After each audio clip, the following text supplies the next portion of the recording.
Shortage in classroom is one of the problems brought by the steady increase in enrollment yearly. Blessings that there is SM Foundation and SM Prime. Kung kayo magsasawa na tulungan ang DepEd Cavite Province at ang iba pang mga division offices at iba pang mga eskwelahan sa ating bansa. Nagpapasalamat po kami sa efforts nating sama-sama ngayon dahil ito po ay biyaya ng Diyos para sa batang Caviteño, para sa batang Tanzania.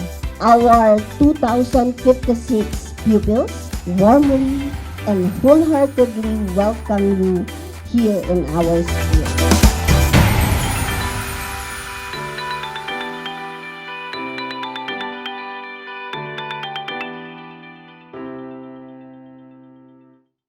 Isang araw, nagkwento siya kung paano noong 1930s, sinundan niya yung kanyang ama dito sa Maynila para tulungan siya dun sa kanyang maliit na tindahan. Nagsumikap na siya agad. Siya yung nasa kalye, nagtatawag ng customer. Dito po! Dito po! Dito po. Dito po kayo! Pagkatapos magsara ng tindahan, maghihipos siya. Tapos, doon siya matutulog sa mismong counter.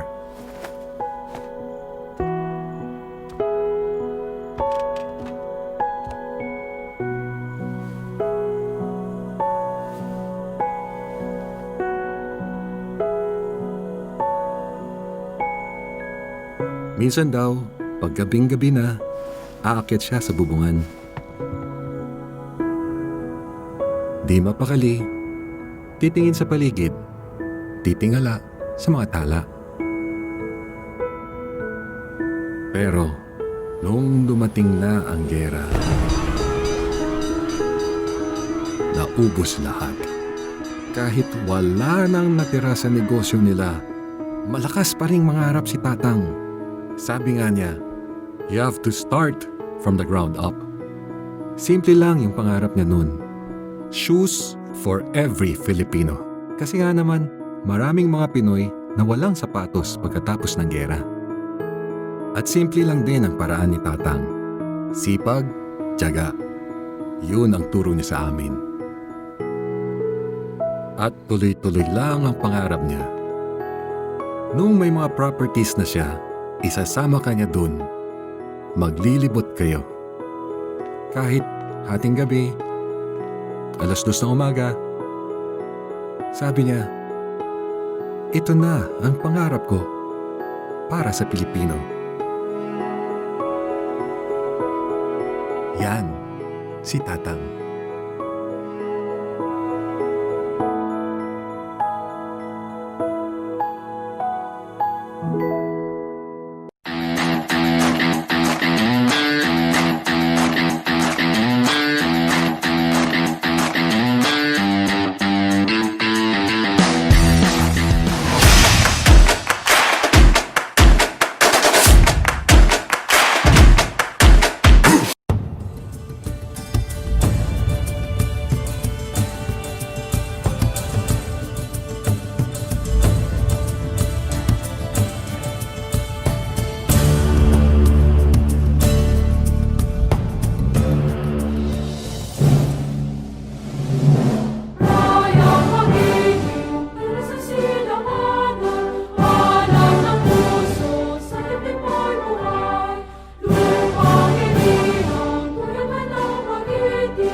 Ama naming makapangyarihan, sa iyong paglingap sa tanan, hindi mo hinahadlangan na mapuspos ng iyong pagpapala ang aming iniisip at ginagawa. Pagkaloob mong ang aming nilulutas ay makatagpo ng karampatang lunas sa tulong ng paaralang ito sa mga magsisipasok dito, sa mga guro, mga mag-aaral, mga magulang din na nagsasaliksik upang sila ay yumabong sa karunungan at upang ang tanang kasagutang natalos ay laging matupad at maganap ng lubos. Inihiling naming pagbasbasan mo po ito sa ngalan ng Ama at ng Anak at ng Espiritu Santo. Amen.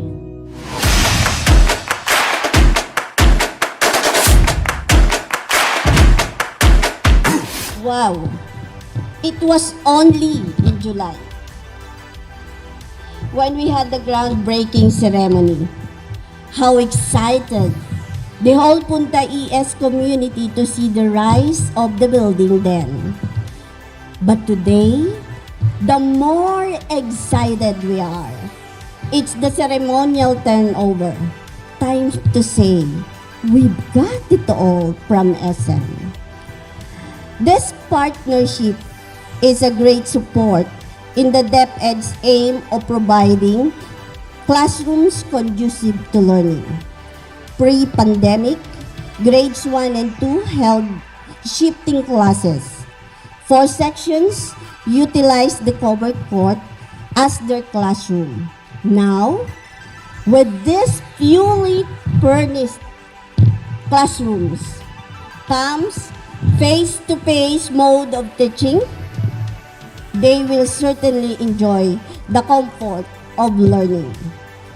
Thank you very much, SM Foundation and SM Prime. Your donation will serve haven in nurturing the young minds of our Punta Senior learners to be a well-rounded person and members of the community. As the principal, I will ensure that this will be properly taken care of and maintained so that it will serve its purpose for many years. Again, maraming salamat po and God bless us all.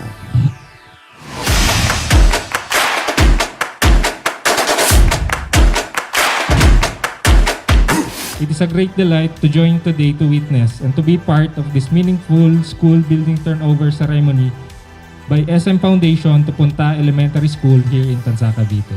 Year 2020 has been a very challenging year for us, most especially we Caviteños, for experiencing such overwhelming circumstances that we can't control. We had a Taal eruption. We are living in a new normal under this pandemic up to this moment. 2 typhoons have left us with so much distraction. Businesses closed, jobs were lost, education system has changed and more. Yet, in spite of it all, we still have a lot of reasons to be thankful for. Reasons to have a better perspective in life and reasons to move forward. This school building behind me, I believe, will be the one of the reasons to look forward for a better today and tomorrow.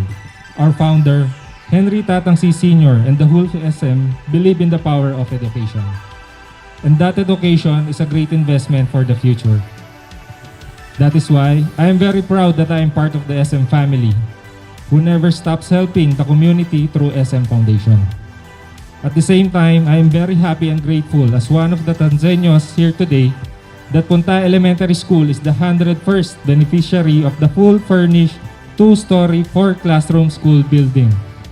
This is in addition to the school building that was previously constructed and donated by SM Foundation in partnership with Duce Bank in Florentino Hoya Elementary School, Biga, Tanza, last 2015, and was just refurbished October of last year. May this new building be a stable foundation of quality education for our students, who will be our future lawyers, doctors, businessmen, our future educators, or maybe managers in SMOs, and even the future leaders of our country.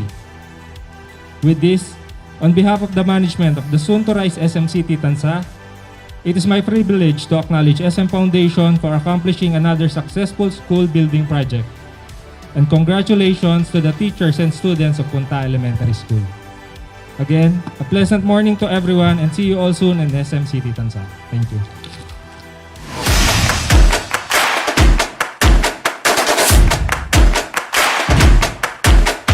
Si Tatang, Henry C. Sr., he believed that the best defense against poverty is education.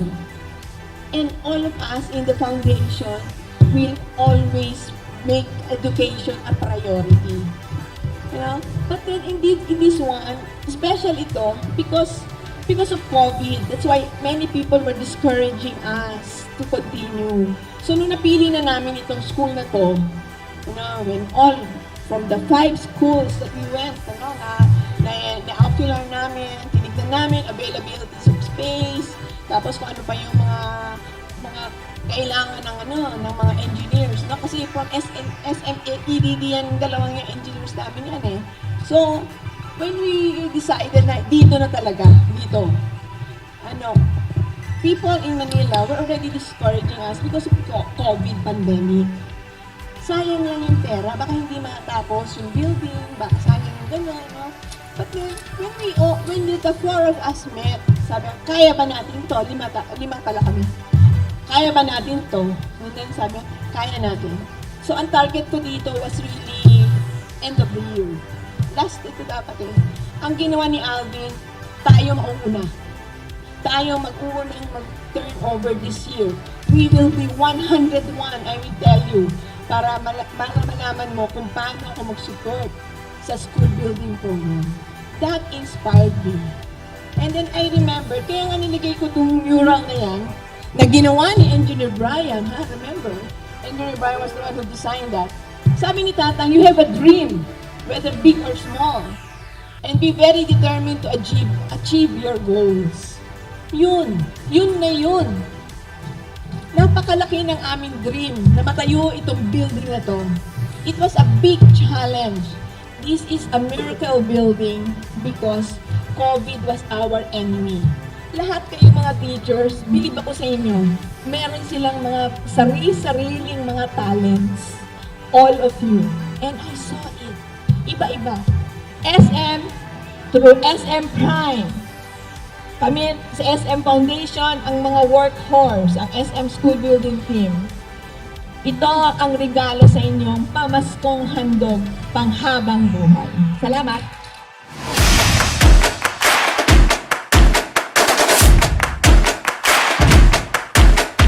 Anyway, to start with, if you're familiar with Manila, there's a hotel there. It's Hotel 101. So let this be SM Punta Elementary School 101. So rightfully, this is the 101st school that was provided by SM. Parang before the pandemic, last January, Miss Juris and I, we were in Daet. We were also donating the same school. At that time, it was the best school. Ngayon, ito na. We have always made it better every time we do some things now. So we're always better. So this is the best school as mentioned by Ms. Juris. So my mom used to be a public school teacher. So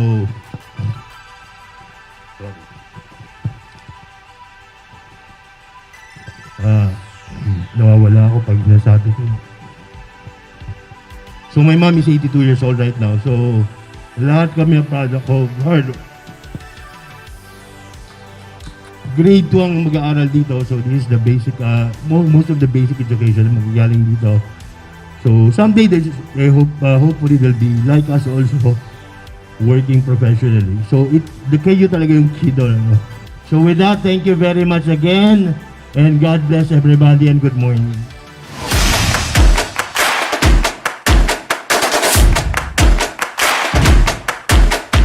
Dear faculty members and pupils of Punta Elementary School, good morning.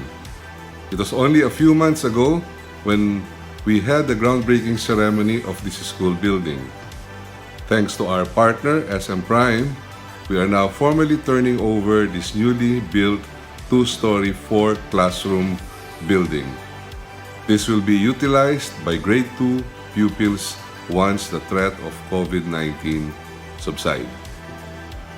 We learned from the school principal, Dr. Gloria Casiano, that Even before the COVID pandemic, some of the classes are being held in the covered court. These additional classrooms can help address classroom shortages, particularly with the observance of proper school distancing. We look forward to these days like this when a newly built school building is turned over to us by Ms. Jury Suliman and her team. The special day has arrived for Punta Elementary School as we are turning over to you our 101st school building. Our founder, Tatang Henry C. Sr. and Nanang Felicidad C. believe education is a very powerful anti-poverty tool and a great equalizer. And there are features in this building that is worth mentioning. It is a fully furnished PWD-friendly and emergency-ready school. The children and pupils of these schools usually say, "Ma'am, may I go in?" Why? Because when anyone would want to relieve themselves, they need not go out. Each room has a comfort room, and it has also another comfort room which is fully accessible to PWDs. The other thing is that the pupils are not always right, and so are the teachers. You know why? It is because a number of them are left-handed.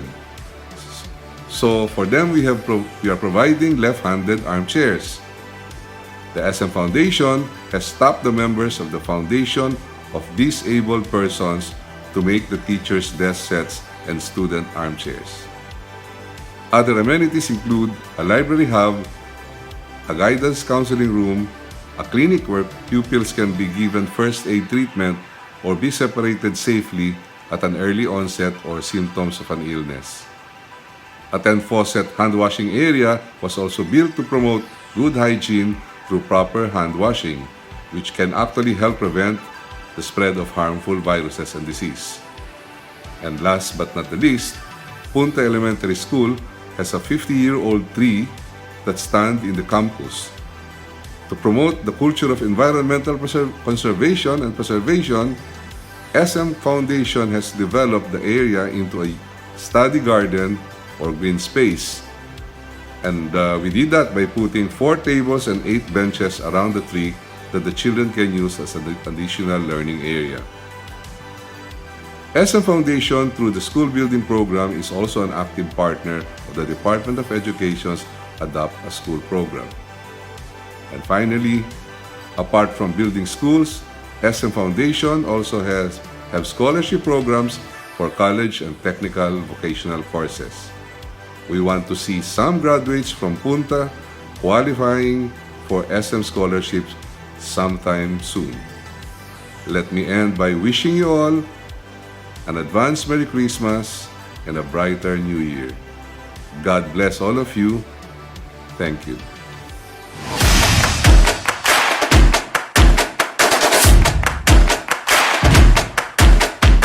Ako'y naatasang tanggapin in behalf of SDO Cavite ang dalawang palapag na silid-aralang ito at buong puso po namin tinatanggap ito kasama ang 3 P. Kasi kay President ay 4 Ps sa akin 3 Ps na lang. Una pong P ay nauna ko lang sabihin ng aking pasasalamat, taos-pusong pasasalamat sa Diyos sa pagtuturo niya sa SM Foundation upang matagpuan ang DepEd sa ngayon ng Cavite at pagkalooban ng silid-aralan na gagamitin ng ating mga mag-aaral upang linangin ang kanilang mga kasanayan, kaasalan. Binibigyan kong punto yung kaasalan, hindi lamang alaman at kasanayan ang ating hinahasa sa loob ng silid-aralan. Higit sa lahat ay yung kaasalan, mga wastong kaasalan. Di po natin matatawaran na pagtaglay ng ating mga mag-aaral, ng ating mga graduates, yung mga magandang kaasalang natutunan dito, yung kaalaman na lilinang, yung kasanayan na pa-practice. Pero yung ma-impart natin yung wastong kaasalan ay napakalaking bagay po. Ang pangalawa pong P ay pagsamo. Pagsamo sa pamunuan ng paaralan, sa tamang paggamit ng ating bagong silid-aralan, upang ito ay mapakinabangan pa, hindi lamang ng mga mag-aaral na ating kasalukuyang naririto, bagkus yung mga saling lahi na gagamit pa ng ating mga silid-aralan. At ang huli pong P ay pangako. Pangako po mula sa DepEd Cavite na patuloy na pagsubaybay at pagbibigay giya sa mga umuugit sa paaralang ito sa Punta Elementary School para makamit natin ang ating mithiin na maitaguyod ang serbisyong pang-edukasyong tapat at sapat sa mga batang Caviteño. Magandang umaga po sa atin lahat.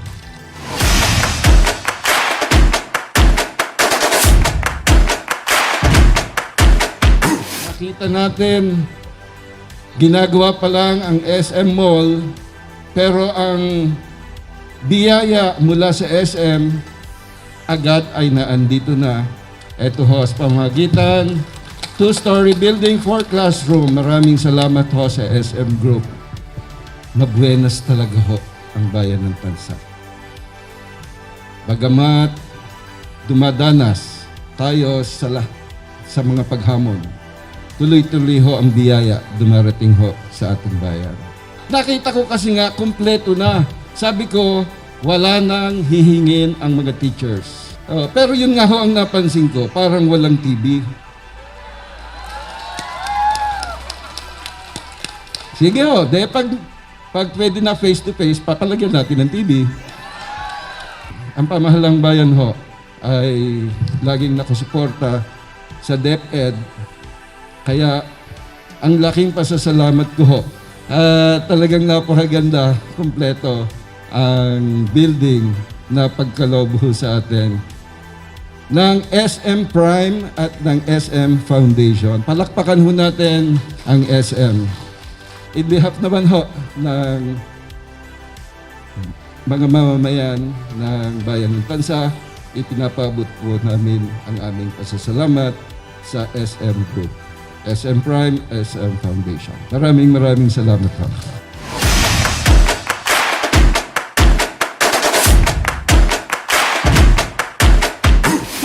Maraming salamat po. Kami po ay natutuwa dahil napili niyo po ang Punta Elementary School. Salamat po sa inyong pagmamahal at patuloy na suporta. Mula po sa aming principal, maraming salamat po sa inyong lahat na nakasama namin ngayon.